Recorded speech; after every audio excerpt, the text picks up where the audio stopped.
Night and day, at home or away, always carry Tums, T-U-M-S. Tums, famous quick relief for acid indigestion, presents A Date with Judy.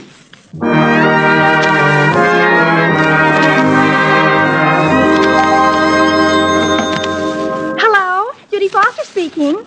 Well, hello, George. I'm so glad you called. Not that I can give you a date tonight. I hope you aren't too disappointed, but I already have one, and after all, it is rather late for you to be calling, and...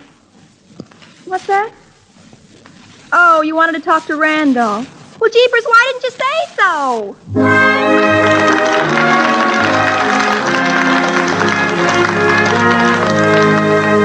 That's Judy, folks. Judy Foster, the cutest date in town. Your date with her each Tuesday at the same time is arranged by the makers of Tums for quick relief from acid indigestion. Well, it's a beautiful spring afternoon, and Judy is at her friend Barbara's house, sitting in a swing on the front porch. Barbara speaks. Be honest, Judy. Tell me the absolute truth. How many dates did you have in the last week? 3. Gee, I only had 2. I struck a new low for 1944. Well, I could have had 4. That is, if I'd been able to squeeze Oogie Pringle and Johnny Linker both in the same night. That's life. Every time you have a date, somebody else calls the same night. If one could only get better distribution on dates. I know, it's devastating. Still, I'd say that you and I are the most popular girls in our whole crowd. Yes. All except Tootsie Whiteman. Missy Hoffman. And Jane Tuttle. And Irene Frankel. Well, anyhow, we're still more popular than Lulu Benson. Yes, definitely. Well, girls, now how would you like a nice cold drink of lemonade? Why, Aunt Carrie, how adorable of you to make us lemonade. And cookies, too. This is just precious of you, Miss Winsocket. Oh, don't call me Miss Winsocket, Judy. Just call me Aunt Carrie. All Barbara's friends do. Okie dokie, Aunt Carrie. Now, I'll just pour you both out a glass. Oh, I'm utterly mad about lemonade. It tastes just like champagne. Do you like champagne? I'm gaga about it. You know, I never had any. Neither did I. But I bet if I ever did, I'd be gaga about it. Oh, champagne. It sounds so delicious. Well, I've got to go back in the house. I'll just leave the picture out here with you. Thanks a billion, Aunt Carrie. Oh, you're welcome, dear. Oh, Barbara, I think your Aunt Carrie is simply adorable. She is. It's a great pity she never married. Yes, I feel dreadfully sorry for her. Wouldn't it be awful to be an old maid? Not that it could ever happen to us. Oh, naturally not. I intend to marry early. I don't. I expect to stay single for eons, having dates all over the place. I may even wait till I'm 20 to marry. 20? Jeepers, don't you think you're taking an awful chance? Probably, but I intend to risk getting stuck. Say, Judy, isn't that your brother Randolph coming up the walk? Yes, he must have smelled the cookies. Hi, girls. What are you doing? Have a cookie and pipe down. Sure. Pass the pitcher, please. There isn't another glass, and I'm not going in the house to get one. Yeah, I see your point. I will therefore drink right out of the pitcher. Oh, Randolph, you were slightly disgusting. Yes, it's too bad about Aunt Carrie. Of course, there isn't any hope for her now. She's 38. And also, she has that face. Maybe a Matrimonial Bureau could do something for her. Randolph! That's a terrific idea, isn't it? Yeah. But the man always has to see a photograph before he proposes. And once a man sees Aunt Carrie's photograph... Yes, I guess that's out. Yeah, I guess Aunt Carrie's a dead duck. I know! Why couldn't we send the man a picture of some other woman? That's a terrific idea. But not somebody too young like a movie star. It ought to be the picture of somebody real. Yes, it should. Hey, why couldn't we send the man Mother's picture? Mother's not so young, and still she's attractive. That's marvelous. And we'll just say it's Aunt Carrie. Of course. Very clever. Except the time will come when the man will stop looking at the photograph and ask to see the genuine article. Oh, yes. Before he married her, I suppose he would. Gee, no matter how alluring you make her at first, sooner or later he's bound to get a nasty shock. Wait, kids, let's be logical. The important thing at the beginning is to lure a man into writing to Aunt Carrie. And once he starts writing to her, well, he may just fall in love with her letters and not care what she looks like. Yes, Aunt Carrie writes utterly gorgeously. She won all kinds of essay contests when she was a girl. During the Middle Ages? And once she won a poetry contest. She did? The prize poem started, "Alas, the storm does shake the trees, and quaking are the birds and bees. The black clouds glower in the east. 'Tis not a night for man nor beast." It's not a poem for a man nor beast either. I think it's beautiful. Well, I'm a man, and she couldn't lure me with that. Randolph, you're not old enough to know whether you're lureable or not. Well, the important thing is to get Aunt Carrie started, and then let poetry do the rest. Absolutely.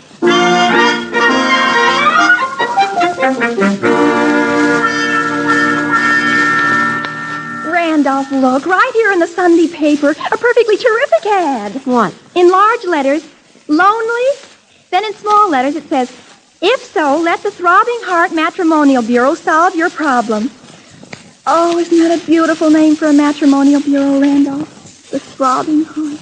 Just makes me throb all over. I'm going to write them immediately. I thought Aunt Carrie was the author in this gang. Well, Barbara's kind of afraid to mention it to her in the beginning. Aunt Carrie's shy, so I'm going to kind of get the correspondence going, and then just as soon as an enticing letter comes from a man... Enticing enough to entice Aunt Carrie? Then we'll let her take over. Well, that's white of you. Give me that piece of paper. Now, what do I say? Oh, something like, Dear Throbbing Heart Matrimonial Bureau, I am very lonely, even though I'm a gorgeous woman of 38. Well, let's make her 35. After all, a man doesn't want to marry an antique. Not even if she writes poetry? Oh, be serious, Randolph. This is a very beautiful thing we're doing. Outside of working for the Red Cross or joining the Wax or something, I can't think of anything nobler that Barbara and I could do than mend an aching heart. I apologize.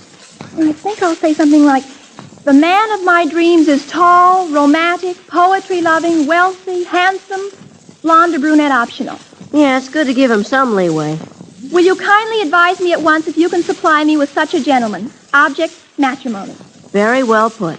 Well, now, as soon as I get this written, I guess all we'll have to do is just sit back and wait for results.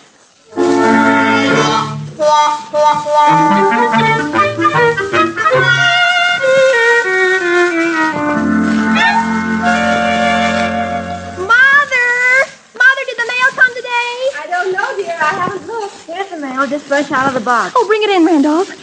Is it there? What? An answer to my letter. Don't tell me you gave our address. Well, I'm using ours temporarily, just while we're dealing with the Matrimonial Bureau. As soon as we get a man, Aunt Carrie can take over. Oh. For heaven's sake, Randolph, did the letter come? Well, let's see. There's a letter from the gas company, a notice from the OPA, a postcard from Father's draft board. Please, Father, get to something important. Yeah, here it is. Throbbing Heart Matrimonial Bureau. Oh, open up quick. What does it say? Oh, wait a minute. Dear Madam, we have received your interesting letter and wish to state that upon receiving a fee of $2, the Throbbing Heart Matrimonial Bureau will be happy to forward you a list of eligible gentlemen, from which list you may take your choice. Jeepers, $2. Well, it was a swell idea while it lasted. Now what do we got to eat in the house? Randolph, come right back here. What do you want? I am not going to be stymied in saving Aunt Carrie from a life of misery by a paltry $2. Since when was $2 paltry? I don't care. I'll raise it if I have to go out and scrub floors for it. You know, Judy, sometimes I think you're a very admirable character. I know where I'll get it. Mother! Other times I think you're a very practical character. Mother!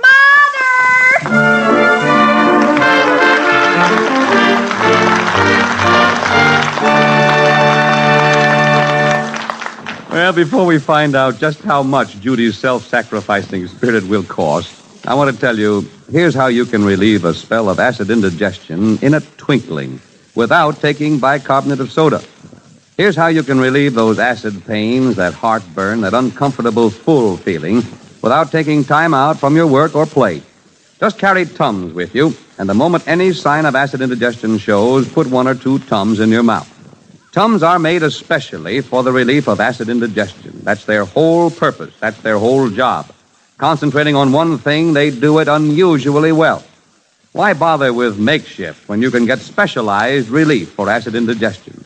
Get Tums for the tummy at any drugstore counter. 10 cents a roll or a 3-roll package for $0.25.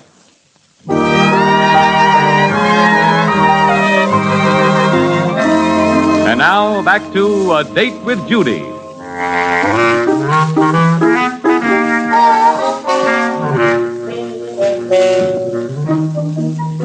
Well, Judy and Randolph are well on their way to saving an old maid from old maidhood. The lady they're doing all this for is an aunt of Judy's friend Barbara. We pick up the kids as they rush into Barbara's house just after receiving a second letter from the Matrimonial Bureau. Barbara! Here I am. Hi, Randolph. Hi, Barbara. Barbara, it came. It did? Yes, we dashed over to tell you right away. I'm dying to see it. Oh, Barbara, the Throbbing Heart Matrimonial Bureau is so efficient. They sent a whole long list of eligible men. All we have to do is just pick out the one that's the most Aunt Carrie's type and start working on him. That's terrific. Aunt Carrie might hear us. No, she's downtown today. Well, I guess she can't hear us then. Listen. Mervyn B. Schluppenhauser, height 5 feet 2 inches. Too short. Yeah, look at somebody else. Oh, here's one. He's tall enough and extremely handsome, it says. And he's an explorer. Oh, Barbara, isn't that romantic? An explorer. Sounds too good to be true. There must be something wrong with him. There is. He lives in Cairo, Egypt. Well, what with the gas shortage and all, he might have a little trouble taking Aunt Carrie out on dates. Oh, jeepers. I hope everybody on the list isn't an out-of-town man. Let's see. Here's one from Chicago, Albuquerque. Here's one. Here's one from right here in town. No, honestly, who is it? Jonathan D. Inglefinger, height 5'6". Mr. Inglefinger. You know him, Randolph? Why, sure, I see him every week at scout meetings. Don't tell me he's a Boy Scout. No, he's a scoutmaster. Oh, that's rather romantic, isn't it? Something like an explorer in a way. Can you beat that? It kills me. What does, Randolph? Oh, Mr. Inglefinger being on a Matrimonial Bureau list. What do you mean, old Mr. Inglefinger? Well, he's 55 if he's a day, maybe more. 55 and a Scoutmaster? How could that be? Well, our last 5 scoutmasters were drafted. Jeepers. But we aren't worried about Mr. Inglefinger. I thought a Scoutmaster had to be sort of rugged. Is an old man like Mr. Inglefinger practical? Oh, he works out fine. On our last hike, he broke down, and the boys got in so much practice making an emergency stretcher to bring him home on. I wonder if he's the right type for Aunt Carrie. He gives us all kinds of exercise. He does? Yeah. The time we went to Lookout Hill, Curly Whiteman and I had to make a little chair out of our hands to carry Mr. Inglefinger to the top. Oh, gee, Barbara, I'm very discouraged. Is he the only eligible man who lives in town here? Yes. Oh, then I guess Aunt Carrie will have to marry him. Yes, I guess so. Oh, well, he may be a very nice man. Oh, he is. The boys are bats about him. By the time he broke his leg, we all practically lived at the hospital. How'd he break his leg, Randolph? Well, he was showing us how to tie a noose knot, and his leg got caught in the noose. For goodness sake, Aunt Carrie's home. Let's bring the subject up, Barbara. Yes, let's. Well, hello, everybody. Hello, Aunt Carrie. Hi. Hello, Aunt Carrie. Aunt Carrie, would you consider marrying a man with a broken leg? What? Oh, his leg's all better now. It is? Oh, yeah. He's in perfect health at the moment, except for the poison ivy. Well, this man, whoever he is, sounds very interesting. But you know how I feel about marriage, Barbara. How, Aunt Carrie? Well, I think marriage is very nice for people who are married. But I happen to be very happy as I am. I love keeping house for Barbara and her parents, and I have plenty to do with the Red Cross work and being a nurse's aide. But, Aunt Carrie, you don't want to be an old maid, do you? Oh, I'm afraid I do. Anyhow, that's what I am. And I really don't mind a bit. But, Aunt Carrie... Oh, now stop worrying about me, dear. I'm really not worth all the concern you're giving me. Now, I'd better go in and put the potatoes on. You see what I mean? She always talks like that. Well, I think she's just covering up. I think underneath it all, she's filled with romance and longing for a mate. Oh, quiet, ape man. You don't think we ought to give up? I definitely do not. And besides, we've already got $2 invested in her. Absolutely. Well, then, you'll have to write the first letter to Mr. Inglefinger for her, Judy. All right. And maybe when we get a reply from him and she sees how dear and pathetic and everything he is, her heart will take pity on him. Who are we doing this for her or for him? For both of them. We'll be saving her from herself and him from the Boy Scouts. How does this sound, Randolph? Dear Mr. Inglefinger, forgive me for being so bold as to begin this correspondence, but I'm a romantic woman of 33 years of age and... Oh, I see you sniffed off a few more years. Yes. And you know how I'm going to sign her? Well, Carrie is so plebeian. I'm just going to sign her Snookums. Judy, Mr. Inglefinger replied. What does he say? Dear Snookums, I received your beautiful letter and wish to state I am a sentimental gentleman of 49 years of age and would like very much. Oh, Judy, Aunt Carrie still won't consider marriage. What'll we do? Well, I guess we'll just begin on another letter. Randolph, guess what? Mr. Inglefinger wants Snookums' photograph. The time has come. Well, in view of what Aunt Carrie looks like, I think the only safe course still is to send him Mother's photograph. Oh, Judy, did you really send your mother's picture? Yep. Randolph took the one on Father's bureau, and we mailed it the day before yesterday. We ought to get a reply out of Mr. Inglefinger any minute. Where are you going, Mother? Downtown, dear. I've got some shopping to do. Well, enjoy yourself. Oh, I beg your pardon. I seem to have run right into you. That's quite all right. Snookum! Sir? I'd know you anywhere. Oh. You're even more beautiful than your picture. My picture? Really, I don't know Oh, you. I knew you'd be that way. Shy and girly. But now, really, sir, if this is a pickup, I think that... Oh, Snookum. Oh, you're just the way I knew you'd be. Fiery and headstrong. Well, I hope you don't mind my saying so, but I think that you're crazy or something. I suppose I am crazy about you. Yes, quite true. Well, please excuse me. I'm in quite a hurry. But Snookums!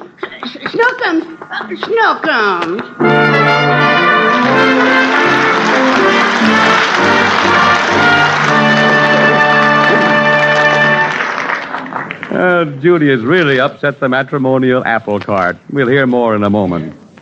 Say, do you ever suffer from acid stomach? Is acid indigestion your lot after excessive smoking or hurried eating or worry or nervous strain? Then you ought to get acquainted with Tums. Tums, spelled Tums, are quick and decisive relief for acid indigestion. They are made to order for relief of acid stomach discomfort. Tums almost instantly neutralize the excess acid in the stomach. They quickly relieve those mean acid pains, that sharp heartburn, and oppressive fullness. Almost before you know it, your stomach feels peaceful and contented again. You've probably never known such relief for acid indigestion as Tums, and yet Tums are guaranteed to contain no soda. By all means, try Tums if you're subject to acid indigestion. Carry them with you always, and you'll always be prepared with ready relief. Get Tums for the tummy today and see how they take the ache out of acid stomach. Only 10 cents a roll or a 3-roll package for $1 at any drugstore. And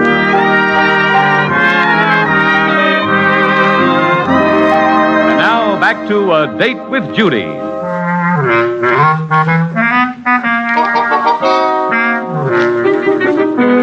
Well, Randolph, Judy, and Judy's friend Barbara have taken it upon themselves to marry off Barbara's Aunt Carrie through the kind offices of a matrimonial bureau. But the kids have sent the man of their choice Mother's photograph instead of Aunt Carrie's.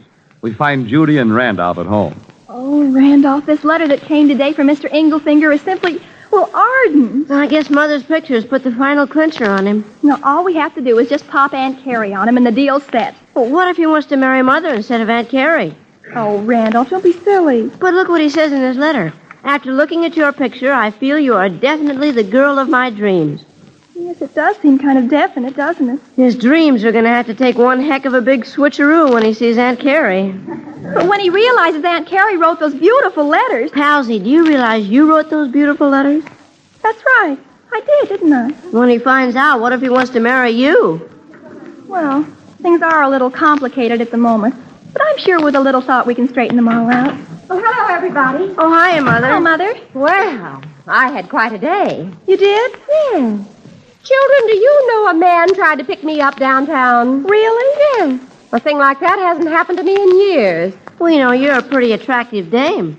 Well, thank you, dear.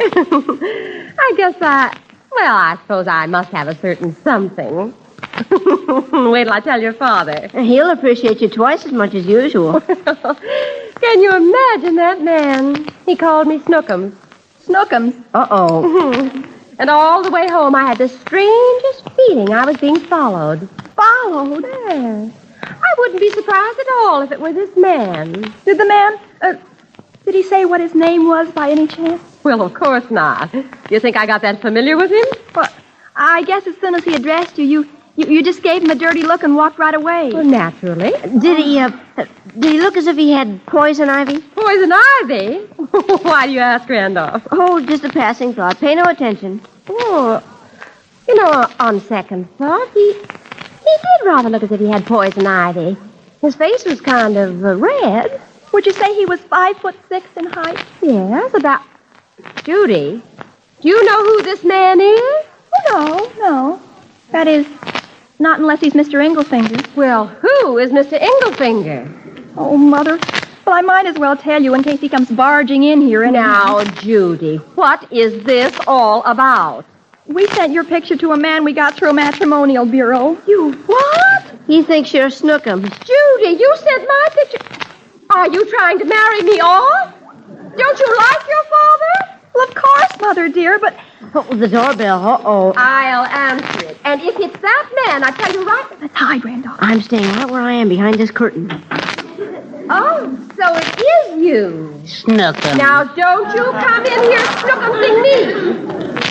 After the misunderstanding we had, I felt I had to follow you home. Oh.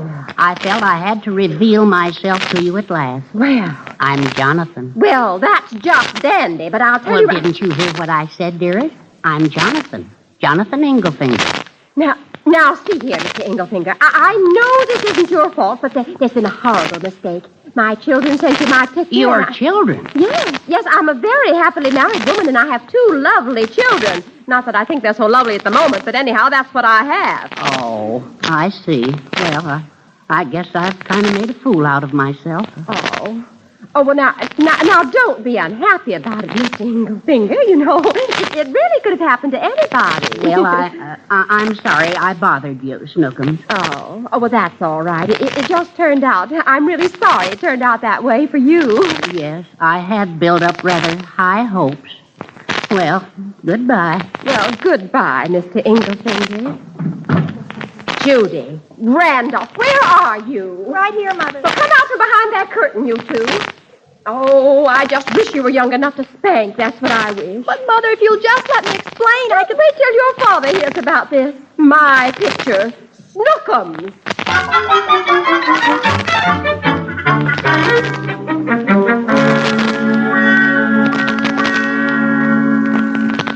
And that's how it was, Barbara. It all ended in devastation. What an awful shame. It's been very hard on the Boy Scouts. Mr. Englefinger called off the meeting tonight, and we were going to have donuts and cocoa, too. Well, we tried. But I guess Aunt Carrie is now doomed to a life of solitary confinement. Oh, Barbara. Yes? You know you were asking me about my lending you Oogie Pringle for a date? Yes. Well, you can have him this week. I'm not allowed to have any dates till Sunday. Thanks, Barbara. But I guess my heart just isn't in it much. Poor Aunt Carrie. Yes, I feel so sorry for her. Oh, that's your doorbell. I'll take it, Barbara. Thanks, Randolph. Why, Mr. Englefinger. Good evening, Randolph. I'm sort of surprised to see you here. Well, I'm sort of surprised to see you here, too. Randolph. Oh, this is my sister Judy, and this is Barbara Winsocket. Oh, Miss Winsocket's niece, I take it. Why, yes. Oh, I've heard so much about you from your Aunt Carrie. From my Aunt Carrie? Yes, as a matter of fact, I came to call on her. Would you inform her I'm here, please? Well, of course Well, excuse me a minute. I'll get her right away.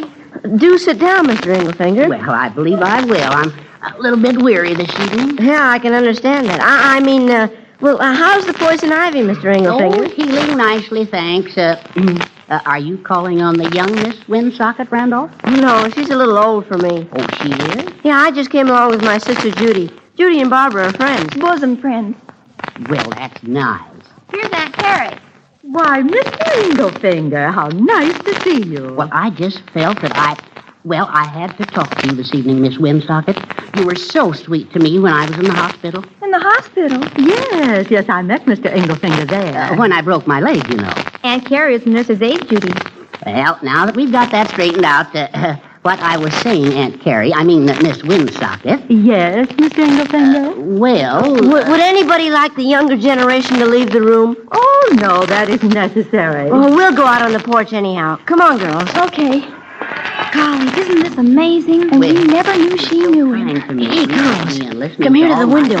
You can hear what they're saying. Randolph, you ought to be ashamed of yourself. Eavesdropping. It's disgusting. Move over. Why, I'd love to. Yes. It was all perfectly dreadful, Carrie.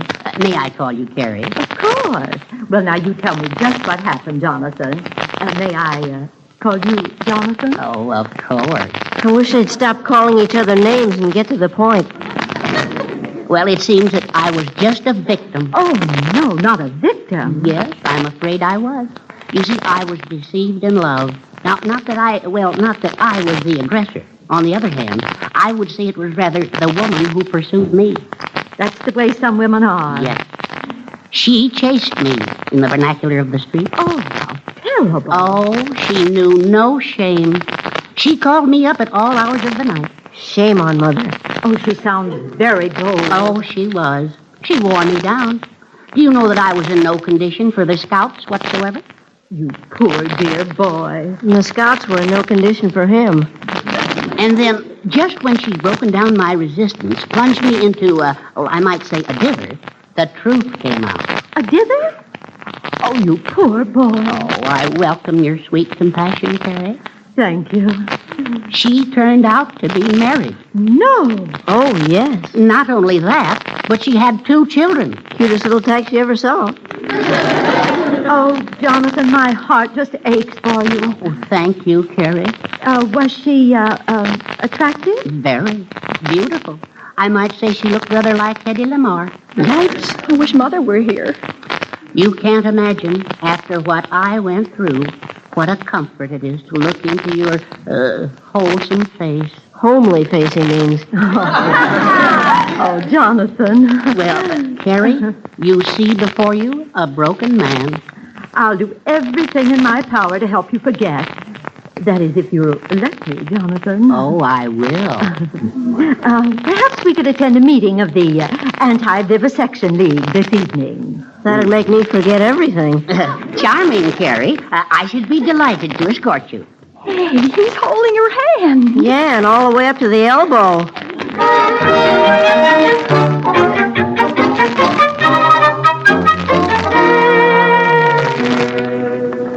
Randolph, look here in the newspaper. What? Aunt Carrie announced her engagement to Mr. Inglefinger. Really? Mm-hmm. The wedding is set for Wednesday. Jeepers, he must have swept her off her feet. Well, that was a pretty big-sized broom she used. Well, we did it, didn't we? What do you mean we did it? Well, if we hadn't sent Mr. Inglefinger Mother's picture, he wouldn't have gone to Aunt Carrie's that night to be comforted. You're absolutely right, Judy. I'm going to write to the Throbbing Heart Matrimonial Bureau and tell them that we know a satisfied customer.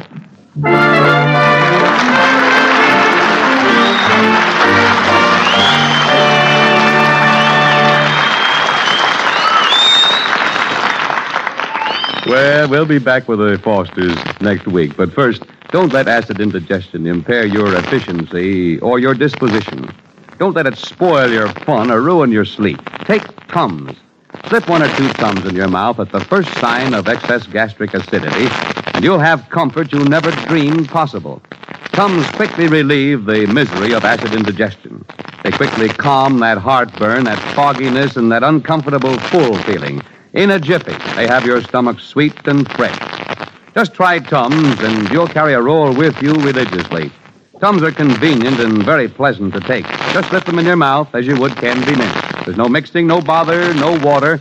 And get Tums today. Only 10 cents a roll at all drugstore counters. But be sure you get Tums for the tummy, Tums. There are many imitations of Tums, but no substitute for them.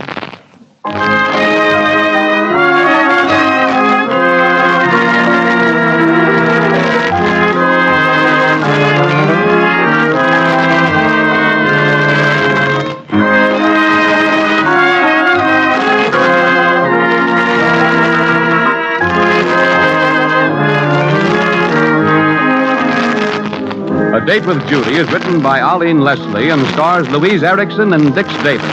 The music was composed by Paul Sortel and conducted by Konstantin Bakalanikov to the courtesy of RKO Studios. The program was produced and directed by Helen Mack. This is Art Baker inviting you to be with us again next Tuesday at the same time to keep your date with Judy. And remember, night and day, at home or away, always carry Tums. Tums.